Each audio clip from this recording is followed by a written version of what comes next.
안녕하세요. 떠드는 사람입니다.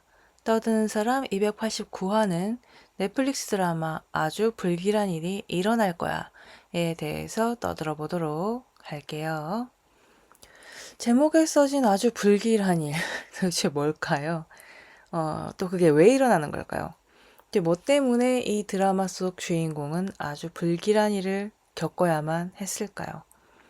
제목부터 꽤나 많은 것들을 상상하게 하는데 도대체 뭔데 이렇게 협박질인지 모르겠지만 어쨌든 제목에서부터 그렇게 호언장담을 해서인지 드라마는 1화부터 아주 이상한 분위기를 유지해 갑니다.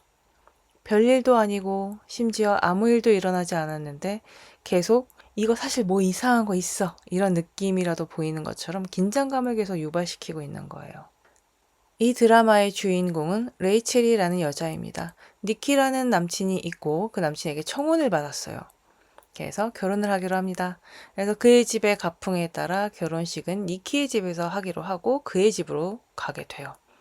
만약 한국이었으면 벌써부터 시댁이니 뭐니 뭐 어르신들 찾아뵙고 뭐 이렇게 저렇게 했겠지만 레이첼은 니키의 가족들을 만나보는 것도 처음이고 그의 본가에 가는 것도 처음이었어요. 그렇게 가족들을 만납니다. 그리고 파티도 하고 식사도 하고 결혼식 날까지 이제 여러 결혼 준비를 하게 되는데 그러다 보니까 언뜻 보기에는 이 드라마는 결혼을 준비하는 한 커플의 이야기처럼 보이기도 합니다. 근데 문제는 이 드라마가 그 평범한 상황을 꽤나 이상하게 그렸다는 거예요. 계속 뭔가 있는 것처럼 말이죠. 예를 들면 니키 엄마가 레이첼을 맞이할 때 분명 웃으면서 반기는데 그 웃음에 뭔가 쎄함이 느껴지는 거죠. 왜 그런 거 있잖아요. 상대방이 나한테 웃고 있어. 그리고 나한테 친절하게 대해. 그런데도 불구하고 그 사람한테 쎄함을 느끼고 자꾸 그 사람이 나를 불안하게 만들고 긴장시키는 그 뭔가의 뭔가. 이런 느낌을 니키 가족들이 전반적으로 갖고 있다는 거죠. 근데 저는 그 집도 좀 그랬어요. 자연 속에 있고 집 자체가 굉장히 예뻐요. 그리고 풍경도 좋고 채광도 잘 들어오고 정말 아름답습니다. 근데 음침해요. 이런 경험 있으신지 모르겠는데 저는 제 친구네 집이 그러는데 좁고 그렇게 좋은 집 아니거든요. 좀 허름해요. 근데 그 집에만 가면 이상하게 편해. 그래서 막 잠이 솔솔 오고 막 안락하고 막 이런 집입니다. 근데 이런 집이 있는가 하면 집은 기똥차게 좋은데 방도 엄청 좋고 막 기똥차게 좋은데 이상하게 막 추워. 그리고 그 집에 있으면 전혀 편하지가 않은 거죠. 안락하지도 않고 계속 뭐가 불편해. 그래서 그 집을 떠나고 싶다. 막 이런 느낌이 계속 나는 그런 집도 있습니다. 근데 레이첼이 느끼는 니키의 집이 그러했던 거죠. 니키야, 뭐, 지네 집이니까 상관없겠죠. 근데 레이첼은 니키의 가족도 처음이고, 니키의 그 본가도 처음이다 보니까 너무나 낯설었을 거잖아요. 게다가 이런저런 이상한 일들이 막 일어나기 시작하면서 심리적으로 위축되기 시작을 합니다. 물론 니키의 가족들이 대놓고 막 악질인 것도 아니고 레이첼을 막 괴롭힌 것도 아니에요. 근데 이상하게 그들은 레이첼을 좀 약간 적대시하는 듯한 느낌을 주거든요. 그래서 그걸 레이첼도 느껴요. 그래서 뭔가 자기네와 내가 신분이나 뭐나 이런 것들이 맞지 않는다고 생각해서 나를 좀 이렇게 하는 건가? 그렇게 생각을 할 정도로 레이첼을 좀 적대시하게 대하는데 이런 얘기들을 니키에게 하면 니키는 굉장히 뻔한 말만 해요. 네가 긴장한 거야. 우리 가족이 좀 별나긴 하더라도 나쁜 사람들은 아니다. 이런 말만 해요. 야, 너는 니네 가족이니까 안 이상하겠지. 하지만 레이첼 입장에서는 생판 모르는 사람들이잖아요. 그것도 잘 보여야만 할 것 같은 그런 사람들 앞에서 어떻게 괜찮을 수가 있겠냐고요. 진짜 이건 뭐 어느 나라든 비슷하구만. 심지어 니키는 자꾸 어딜 가는지 레이첼만 계속 집에 혼자 남아서 그 모든 불안들을 다 혼자 겪어내야만 했습니다. 그러니까 얼마나 그 긴장의 연속의 순간들이 스트레스였겠어요. 그렇게 드라마는 니키 집안에 뭔가 있는 것처럼 계속 분위기를 잡아갑니다. 그래서 보면서 계속 추리를 해요. 얘네 사이비 집단인가? 아님 뭐 식인 집안인가? 아니면 영화 레디오나처럼 뭐 결혼 전에 이런저런 일들을 벌이는 뭐 그런 변태적인 가풍이 있나? 설마 인간 재물을 바치나? 정말 혼자 별의별 생각을 다 하게 하면서 보게 만듭니다. 근데 레이첼이 이런 불안함이나 공포심을 니키에게 얘기했는데 니키가 전혀 받아주지 않았잖아요. 제 생각에는 보통 연인들의 관계가 깨지는 이유가 어떤 거대한 사건 때문이 아니라, 물론 뭐 거대한 사건 때문에 깨지기도 하겠지만, 이런 거대한 뭔가 때문이 아니라 바로 이런 거라고 봐요. 내 감정을 믿어주지 않을 때, 상대가 믿어주지 않을 때, 그때 뭔가 하나 팍 깨지는 거지. 금이 가는 거지. 아니, 내가 무섭고 불안하다잖아. 근데 왜 네가 뭔데? 네가 뭔데 내 감정이 아니래. 뭐 이렇게 생각을 하게 되면서 신뢰가 쭉쭉 떨어지면서 금이 가기 시작하는 거죠. 그러다 어느 순간에 우리는 잘못된 사이인가 봐. 우리는 맞지 않나 봐. 이렇게까지 번지게 되는 거죠. 그래서 이 드라마가 보여주려고 하는 공포는 바로 그겁니다. 그렇게 잘못됐다고 생각하는 사람과 결혼을 계속해서 추진하는 거. 그 자체에 대한 공포를 이야기하고 있어요. 심지어 그걸 저주처럼 다루고 있습니다. 그러니까 드라마 제목의 불길한 일은 바로 소울메이트가 아닌 사람과 결혼하면 죽는다라는 이 저주에서 기인한 그런 설정이었던 거예요. 그래서 그때부터 드라마는 레이첼이 보고 듣고 느끼는 것들이 정말 레이첼이 겪는 건지, 아니면 그 집에서 겪은 그 스트레스 때문에 심리적으로 무너지고 있어서 뭐 환청이나 환각이나 이런 것들을 보는 건지, 굉장히 모호한 경계로 이런저런 이상한 일들을 만들어가기 시작을 합니다. 근데 그 중에 최고는 아무래도 그 증인이라는 캐릭터일 거예요.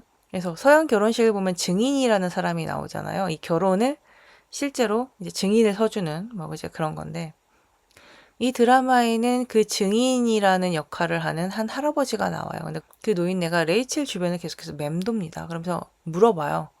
너 이 결혼 정말 할 거야? 너 정말 저 사람이라고 확신을 하니? 막 이런 말들을 계속 합니다. 그러면서 너에게 걸려있는 저주는 이런 거란다. 그 저주에 대해서 막 알려줘요. 처음에는 그냥 단순히 저주를 설명해주는 NPC 같은 느낌이긴 하거든요. 근데 이게 계속 보다 보면 이 증인이라는 사람은 단순히 저주를 전달하는 존재가 아닌 것 같아요. 굉장히 오랜 세월을 그 파탄나는 결혼식들을 보면서 이 인간들이 얼마나 선택을 잘못하는가, 그걸 모두 결혼식 자체에 대한 증인이라기보다는 그렇게 파멸로 가버린 결혼식을 직접 목도한 그런 증인이라고 볼 수 있겠죠. 근데 저는 저주가 이미 레이첼이 니키의 집에 들어서면서부터라는 생각이 들어요. 왜냐면 레이첼이 니키의 집에 들어선 순간부터 레이첼이라는 개인이 없었습니다. 그냥 니키의 아내, 니키가 결혼할 사람. 그래서 우리 집안에 새로 들어올 뭐 며느리, 아니면 뭐 누군가 가족의 일원, 뭐 이런 식으로 니키의 무언가로 정신없이 포장이 되어 가거든요. 그래서 자기가 결혼식 때 하려고 했던 그런 귀걸이나 반지, 그 입으려고 했던 웨딩드레스, 그 어떤 것도 레이첼 맘대로 할 수가 없었어요. 그래서 드라마를 보다 보면 결혼식이라는 이 이벤트가 개인의 행복을 위한 행사인지, 아니면 그냥 인간 한 명을 어떤 특정 시스템 안으로 껴맞추기 위해서 우겨서 막 집어넣는 건지 알 수가 없겠더라고요. 하지만 이건 꽤나 현실적인 거라고 생각을 했습니다. 실제로 결혼을 앞두고 그런 걸 경험해 보시는 분들 계시잖아요? 갑자기 막 식장 들어가는 게 싫어. 무서워. 분명 저 사람 사랑해. 나 아직도 저 사람 사랑하는 건 맞는데, 결혼은 맞는지 모르겠다. 결혼은 너무 불안하다. 이렇게 생각을 하는 거죠. 이 사람이랑 이제 평생을 살아야 하는데 만약에 안 맞게 되면 어떡하냐. 막 이런 생각이나 걱정을 하면서 더 이상 이 결혼을 진행하고 싶지 않아. 이 결혼식을 미루거나 그냥 아예 멈추고 싶어. 근데 이미 청첩장 다 돌렸어요. 예식장 다 잡았고 신혼여행 다 준비됐고 뭐 여러 가지 준비할 거 다 됐고 양가 부모님 다 알아요. 친척 지인 다 알아요. 그러다 보니까 이 사회적 분위기가 도망치기 쉽지 않게 만드는 거죠. 그래서 그렇게 고민을 하면서도 그대로 결혼이라는 시스템으로 딸려가는 그런 기분. 저는 이게 레이첼이 니키의 집에 들어가면서부터 겪은 그 모든 것들에 있다고 생각을 해요. 그래서 드라마는 결혼식이 가까워질수록 상태가 망가져가는 레이첼을 보여줍니다. 그래서 그 압박감이 한 사람을 어떻게 이렇게 망가뜨리는지 보여줘요. 잠도 못 자고 환영이나 환청 찾고 보고 불안 발작 찾고 심해지고, 근데도 그런 레이첼을 아무도 막 이렇게 염려해주지 않아요. 그냥 네가 좀 예민해. 메리지 블루라고 아니? 결혼 전엔 다 그럴 수 있단다. 뭐 요렇게 말을 하면서 가볍게 넘기려고 하는데 레이첼은 도무지 그렇게 쉽게 넘어갈 수가 없는 건 거죠. 왜냐면 그만큼 자신의 불안이 계속 커지고 있기 때문에. 이렇게 드라마가 후반부로 넘어갑니다. 그러면 드라마는 거의 이제 대놓고 말을 해요. 너 운명이 아닌 사람과 결혼하면 저주받게 된다. 갑자기 오컬트가 시작이 되는 거죠. 오컬트야 판타지야 싶겠지만 현실적으로 이 부분도 납득이 가는 부분입니다. 결혼을 멈춰야 되는 걸 알아. 근데 이 결혼 끝내야 되는 거 알아. 결혼식 하기 전에 멈춰야 되는 걸 아는데 그 흐름을 멈추지 못하고 결혼을 하게 됐을 때 그렇게 꼬여버리게 된 잘못된 관계 하나가 내 인생, 네 인생, 우리 모두의 인생 전체를 무너뜨리는 경우 생각보다 많거든요. 아마 몇몇 사람들이 결혼을 무서워하는 이유도 그 때문이라고 생각을 합니다. 사랑이 부족해서는 아니고 그냥 자신의 선택이 틀렸을 가능성에 대해서 이걸 물을 수 있냐 없냐. 이혼하면 되는데. 그래서 어쨌든 물을 수 있냐 없냐. 이런 거에 대해서 두려워하는 거죠. 내가 정말 결혼을 할 정도로 이 사람에 대해서 잘 알고 있는 걸까? 이 선택이 맞는 걸까? 난 잘 살 수 있을까? 이제 이런 것들을 고민하게 되는데 그 고민을 들으면 또 누군가는 이렇게 말하겠죠. 넌 아직도 그 사람에 대해서 그렇게 모르니? 이렇게 말할 수도 있는데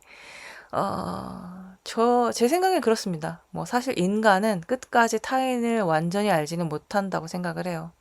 뭐 흔한 말로 뭐 결혼을 하거나 뭘 하려면 사계절 이상 만나봐라 뭐 이렇게 말도 있는데 사계절을 몇 번이나 반복하더라도 저는 상대방에 대해 모른다고 생각해요. 결혼이든 동거든 같이 살아도 모른다고 생각해요. 그렇기 때문에 결혼을 두려워하는 거죠. 그리고 주례가 물어봅니다. 너희들 사랑하지? 앞으로 행복할 거지? 앞으로 영원할 거지? 뭐 이렇게 물어보는데 앞날을 내가 어떻게 알아? 만약에 저는 제가 결혼한다고 했을 때 이런 질문을 받으면 대답을 정말 못할 것 같아요. 내가 앞날을 어떻게 장담해? 지금 이 순간이야 뭐 행복하고 영원할 것 같고 사랑하지. 근데 앞날 어떻게 알아? 근데 레이첼 역시 처음부터 계속해서 이런 확신을 갈망하고 있었던 것 같습니다. 니키, 이 사람이 맞다는 확신. 그리고 자기가 니키를 선택했다는 이 선택이 틀리지 않았다는 확신. 이런 거를 원했던 것 같아요. 그래서 저는 이 드라마가 현대 연애 문화 자체를 건드리고 있다고도 생각을 합니다. 그러니까 요즘 사람들은 어떤 관계가 시작하기도 전에 상대방에 대해서 자꾸 분석을 하잖아요. 어떤 사람인지. 그래서 막 MBTI가 어떻게 되세요? 이런 거 물어보고, 뭐 생일 물어봐서 궁합도 보고, 애착 유형도 확인해보고. 근데 그런 걸로 정말 그 사람을 다 알 수 있냐는 거죠. 그러니까 소울메이트를 찾아야 되는 것처럼 이 드라마는 계속해서 이야기를 하고 있지만 사실은 요즘 사람들이 너무 쉽게 관계를 확신하려고 한다는 이야기를 좀 돌려가게 하는 것 같기도 합니다. 근데 인간관계는 원래 그런 확신 자체가 불가능하잖아요.